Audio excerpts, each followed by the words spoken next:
2, 3 and 4, 5, 6, 7 and 8,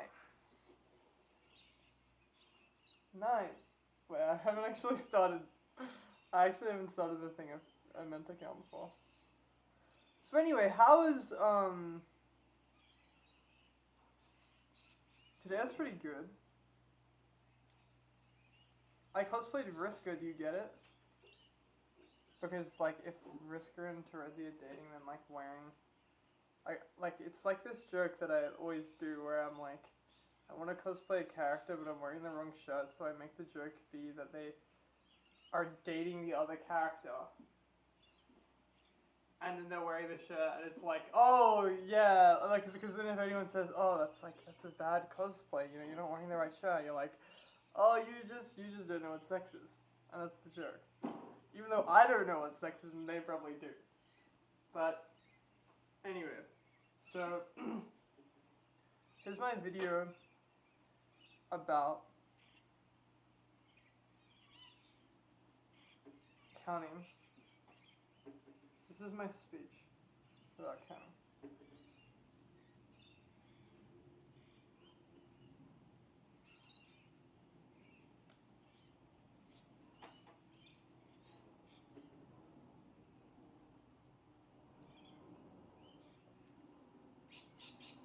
One, 2,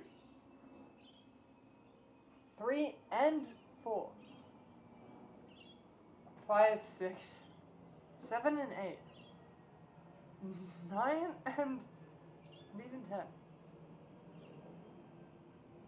11, 12, no, 13, 14, 15, 16, 17 maybe, 19 and 20, 21,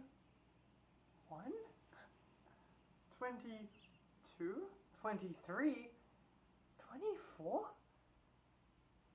25, 26, 27, 28, 29, 30, 31, 32, 33,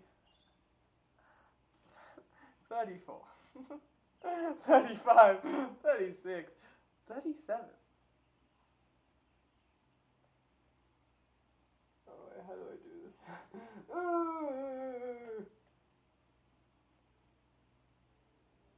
38. And for a long time, 39. 40, 41, 42, 43, 44. You know, this is boring. I'm gonna actually start doing a serious speech because, like, parodies just kind of aren't, like, they just kind of don't carry any, like, information. Like, they kind of work. They don't, like, transmit or anything because they work on the assumption that you know what they're parodying already. They don't really, like, add anything. Well, they don't add anything, like, in virtue of being a parody. They add other things in virtue of being like, what's my favorite parody? What's the parody that I think transmits the most information? The most, like, original information. Probably the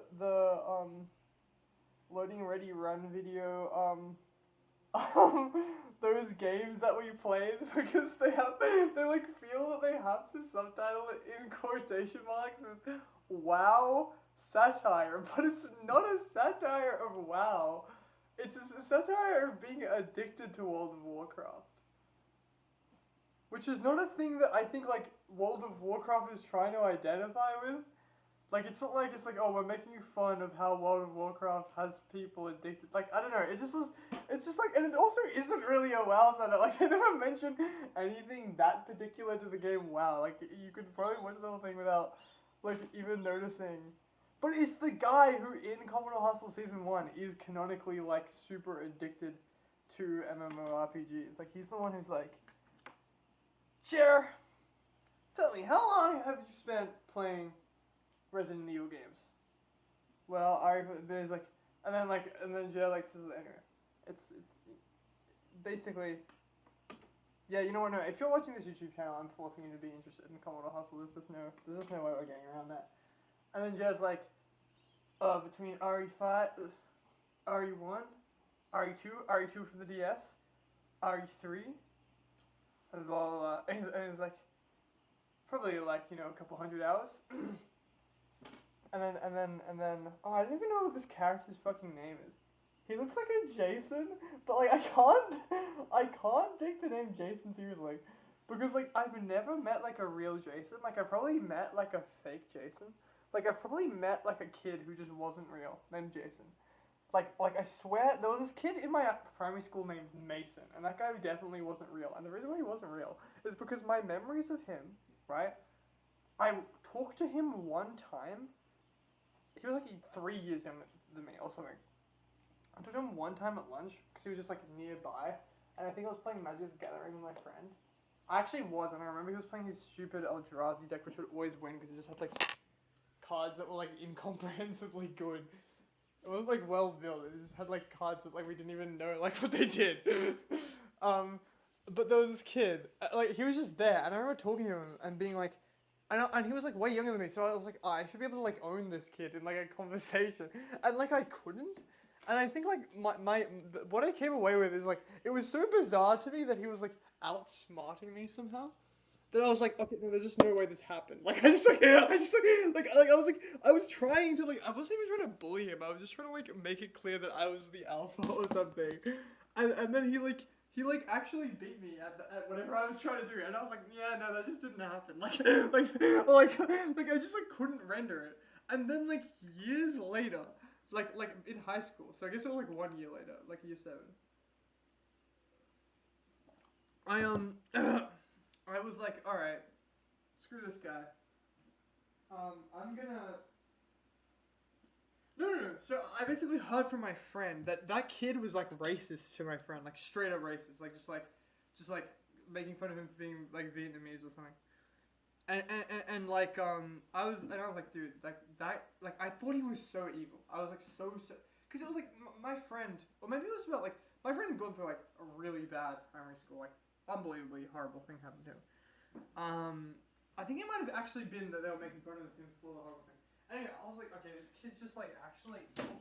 And there was a school fete at my primary school, like a school like the primary school ran it, and you could still go to that because it was like no, it was like an event for adults and like families.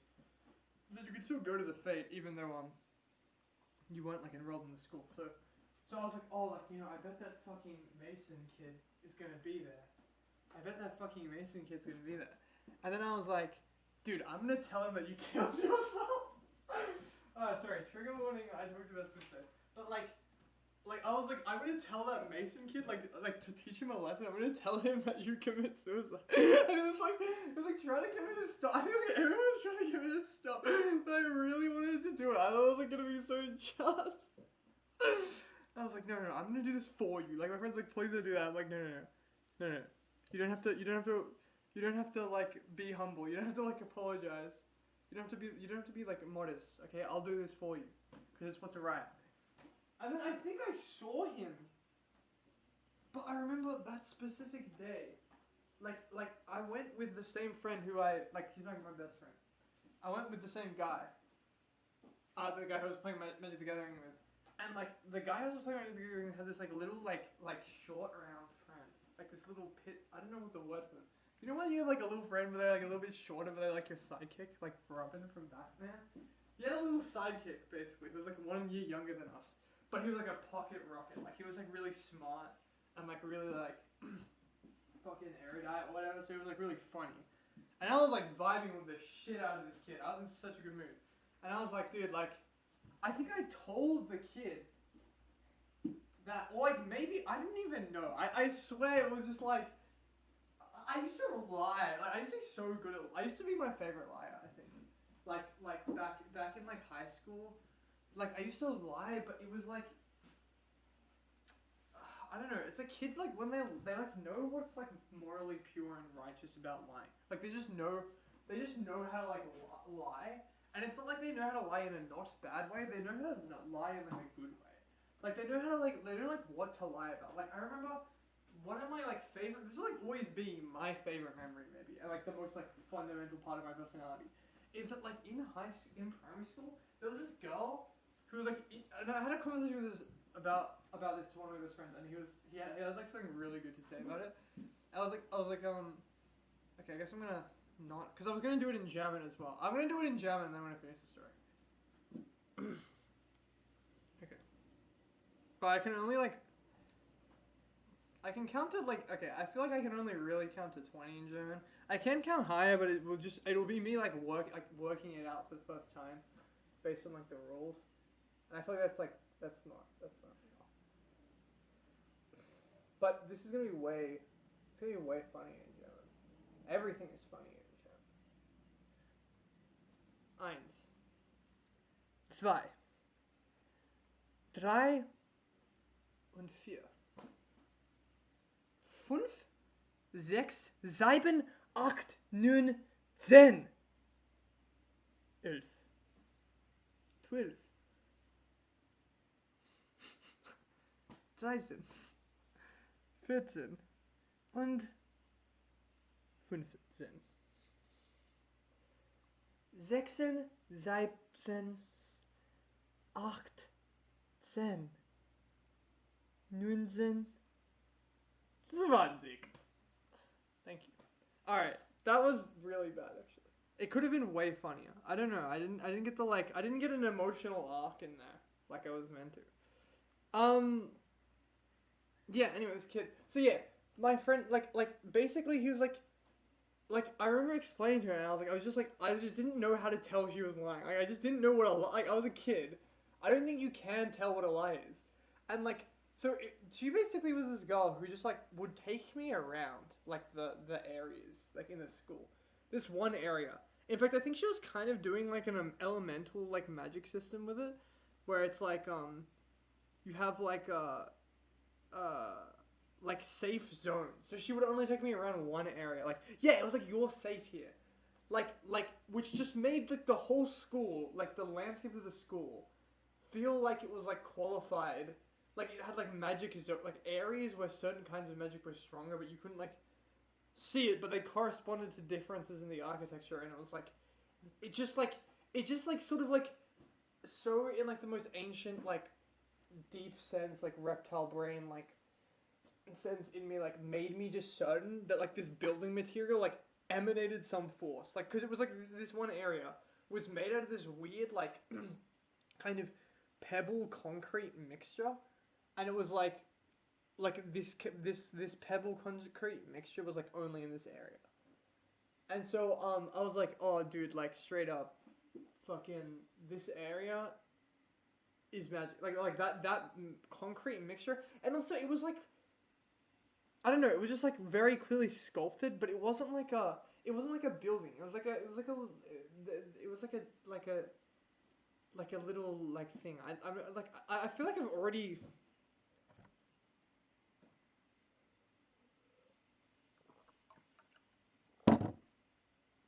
It was like the kind of shit a wizard would need. Like it was like, I don't know how to explain it. It wasn't a building.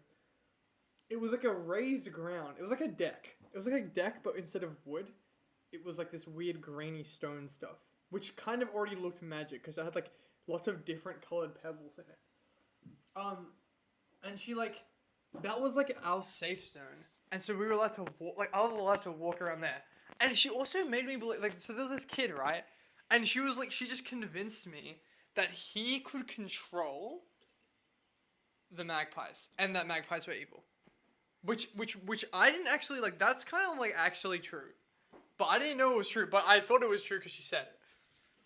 But she was like, he can control magpies, and also he's just fucking insanely evil. Like, this kid who was just, like, at our primary school, who was in her year. By the other kid, he's just in year one. This year one kid. And it's like, don't even talk to him.